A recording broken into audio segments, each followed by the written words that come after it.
مفتی صاحب یہ ارشاد فرمائیے گا کہ فرقہ واریت سے نجات کیسے حاصل ہوگی؟ اللہ اکبر. آپ نے بڑا مین اور بنیادی سوال کیا ہے. اس کا دو طریقے سے میں جواب دینا چاہوں گا. پہلی بات یہ لوگ سمجھیں کہ فرقہ واریت کا مطلب یہ نہیں ہونا چاہیے کہ بندہ حق کی نہ بیان کرے. یہ بات قابل توجہ ہے جی. فرقہ واریت لوگ یہ جو حق بیان کرتا ہے نا، لوگ سمجھتے شاید یہ فرقہ واریت کر رہا ہے. اس کا معنی فرقہ واریت یہ نہ سمجھیں آپ ایسے کریں، اگر آپ کو بات کرنے کا زیادہ شوق ہے نا تو آپ غلطی کو مینشن کر دیں جو آپ کو نظر آ رہی ہے. صحیح. جو بھی اہل سنت کے راستے سے ہٹا ہوا، ہر بندے کے لیے دعوت فکر ہے، آن ایئر بات کہہ رہا ہوں. بہت اچھے. آپ اس غلطی کو مینشن کر دیں، ہم بتا دیں گے کہ اس غلطی کی اوقات اور حیثیت کیا ہے اور اہل سنت کے اندر اس کا کتنا زیادہ رواج ہے یا اہمیت ہے یا اس کو کتنا زیادہ پروموٹ کیا جاتا ہے. بالکل صحیح. سمجھ آ رہی میری بات کی؟ میں ایک مثال دیتا ہوں. لوگ کہتے ہیں جی دیکھو تمہارے درباروں پر میلے ٹھیلے ہوتے ہیں، وہاں ڈھول کھڑکتے ہیں، وہاں بھنگی چرسی ہوتے ہیں. تمہارے جو آج کل کے کئی ایک پیر ہیں، ٹھیک ہے، وہ کیا کرتے ہیں جی، وہ شریعت کے باغی ہیں، نمازیں وہ نہیں پڑھتے ہیں، عورتوں کے پاس بیٹھتے ہیں، دھمالے ڈالتے ہیں، یہ وہ ایکس وائی زیڈ فلاں فلاں. اوکے. میں نے کہا جی اوکے، ہوں کی کرنا ہے سانو بھی تو پتہ لگے نا، یہ تمہارے سنیوں کے ہیں. اور میں نے کہا یار ایسے ہی تھوپ دیتے ہو، تم نے مینشن کر دیا نا، اچھی بات ہے. اب ہم سے سنو. بہت اچھے، بہت اچھے. یہ غلطی دیکھ کر تم نے ہمارے اوپر کیسے تھوپ دی؟ آپ کو کس نے اجازت دی ہے؟ واہ واہ واہ. اگر آپ مخلص ہیں تو پھر آپ کو صرف مینشن کرنا چاہیے، پہلی بات. دوسری بات، اب ہم اس کا جواب دیتے ہیں. ایسے میلے ٹھیلے جہاں غیر شرعی کام ہوں، ایسے پیر جو غیر شرعی، ایسے مولوی، ایسے کوئی بھی اس کا اہل سنت سے کوئی تعلق نہیں ہے. یہ میرے سیدی اعلیٰ حضرت نے بھی لکھا ہے اور یہ ان سے پہلے جتنے علماء ائمہ گزرے انہوں نے بھی لکھا ہے، اور ہم جیسے طالب علم بھی بانگے دوہل اعلان کر رہے ہیں کہ ان کا اہل سنت سے نہیں تعلق ہے. نہیں تعلق. سبحان اللہ. سمجھ آ رہی میری بات کی؟ واہ واہ واہ واہ. اب تم نے غلطی کو مینشن کیا، ہم نے اس کا حکم بتا دیا. بہت اچھے. کہا بالکل ٹھیک ہے. میں نے کہا اب رک، اب بھاگنا نہیں ہے، اب رک. میں نے کہا میں تمہیں غلطی دکھاتا ہوں. بہت اچھے. اور وہ کیا ہے؟ ہم کتاب کھولتے ہیں، بتاتے ہیں یہ دیکھو حضور کے بارے میں کیا لکھا ہے، نماز میں خیال آ رہا ہے، نماز ٹوٹ رہی ہے، بتاؤ اس مولوی کے بارے میں کیا ہے. وہاں پر تعویلات شروع. میں نے کہا جب تم نے ہماری غلطی مینشن کی ہے، ہم نے تعویل نہیں کی، اٹھا کے باہر پھینک دیا. بہت اچھے. اور جب ہم بتا رہے ہیں تو پھینکنا باہر ہے. یہی تو حسام الحرمین ہے اور کیا ہے. اللہ سبحان اللہ. جزاک. یہی تو حسام الحرمین میں ہے اور کیا ہے. کیا ڈرتے ہو پھر اس سے؟ واہ واہ واہ. اور حافظ صاحب، حضور شاہ صاحب، میں آپ کی دعا لینے کی برکت سے، اہل سنت کا پلس پوائنٹ یہ ہے، ہمارے اوپر جتنے اعتراض ہوتے ہیں نا ہمارے جہلا کی وجہ سے ہوتے ہیں، جبکہ ہم ان کو فارغ کر چکے ہیں. بس ایک ہی بات یہ ہے. اور جو باقی تفرقے باز ہیں ان کے اوپر اعتراض ان کے علماء کی وجہ سے ہیں. میں نے کہا نکالو ان علماء کو جیسے ہم نے نکالا، مسئلہ ہی ختم ہو جائے گا. کیا کہنے، کیا کہنے. واہ. یہ پہلی بات ہے. اگر یہ سمجھ آ جائے انشاءاللہ یہ دم ہم ہی نہیں رکھتے، یہ بازو میرے آزمائے ہوئے ہیں، یہ اس کا جواب نہیں دے پائیں گے. ٹھیک ہے، پہلی بات. دوسری بات یہ ہے کہ قرآن و حدیث کو جب بھی آپ بیان کریں، یہ فرقہ واریت کو آپ نے کہا کہ کیسے ہم کنٹرول کر، کیسے بچا جا سکتا ہے، تو دوسری اس کی جو صورتحال جو میں نے پڑھا ہے، جو مجھے سمجھ آئی ہے، وہ یہ ہے قرآن مجید اور احادیث طیبہ جب پڑھی جائیں تو ان کی تشریح من مانی سے نہ کی جائے. صحیح. 1400 سال سے جو تشریحات و تعبیرات موجود ہیں ان کو دیکھا جائے اور اس راستے پر چلا جائے.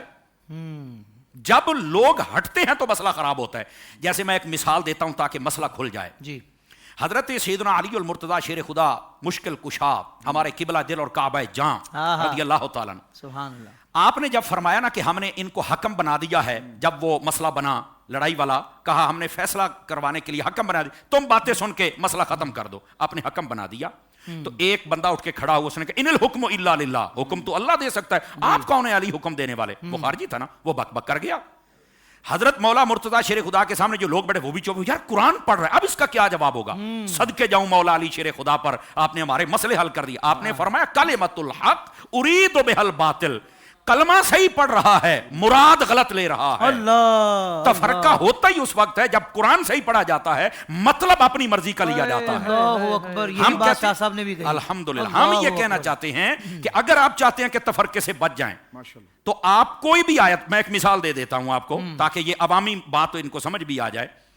قد جاءکم من اللہ نور و کتاب مبین، یہ آیت ہے، کہتے اس سے مراد قرآن ہے. اہل سنت کہتے ہیں اس سے مراد قرآن الگ بیان ہو گیا, اس سے مراد نبی پاک کی ذاتی اقدس ہے. کہہ رہا تم تو نبی مانتے ہو, کیا نبی بشر نہیں ہے؟ بھائی بشریت پر تو اختلاف ہی نہیں ہے. آئے ہائے ہائے ہائے, بشریت پر تو اختلاف ہی نہیں. بشریت کا منکر تو کافر ہے. اللہ, بات یہ کہ ساتھ نور بھی ہیں کہ نہیں ہے. اللہ, اچھا اب یہ نہیں, اس کا معنی یہ نہیں بنتا. میں نے کہا بھائی مولانا 1400 سال کے بعد ہم آپ کی نہیں مان سکتے کہ تجھے سمجھ آیا یا نہیں آیا. آپ 1400 سالہ جتنی تفسیریں ہیں اٹھا کے دیکھو ان میں کیا لکھا ہے. بہت اچھے. تفسیر ابن عباس میں نور سے مراد حضور کو لکھا گیا ہے.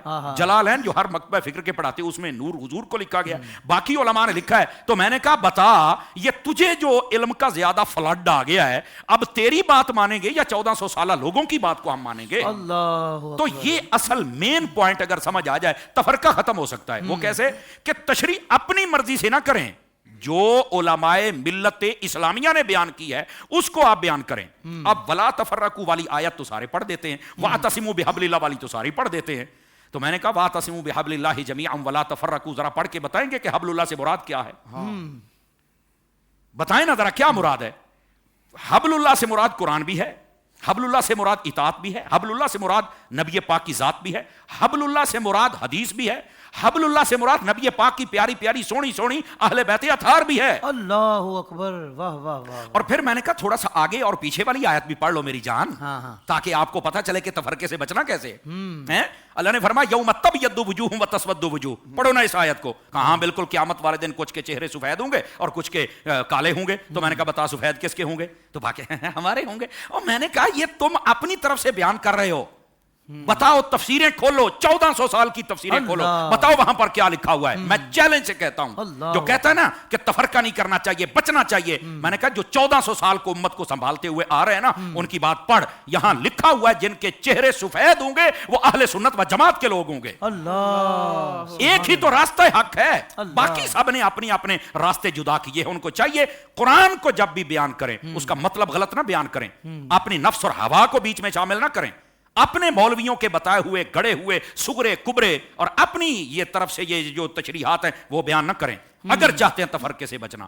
یہ دو چیزیں میں نے بیان کی ہیں, اگر ان پر عمل ہو جائے مدینہ مدینہ ہو جائے گا, اور انشاءاللہ کوئی بندہ بھی اس اہل سنت کے راستے سے دائیں بائیں نہیں ہو سکتا. ان کو یہاں پر آنا پڑے گا, اس کے علاوہ کوئی دوسرا راستہ نہیں ہے. اللہ اکبر, اللہ اکبر. سوشل میڈیا پر اسلام کی صحیح تعلیمات جاننے کے لیے ابھی حافظ سائر قادری کا نیا YouTube channel Islamic digital studio subscribe کر لیں, اور ہاں نوٹیفیکیشن بیل آئیکن کو بھی پریس کر لیں تاکہ ہماری نئی ویڈیوز آپ تک بر وقت پہنچ سکیں.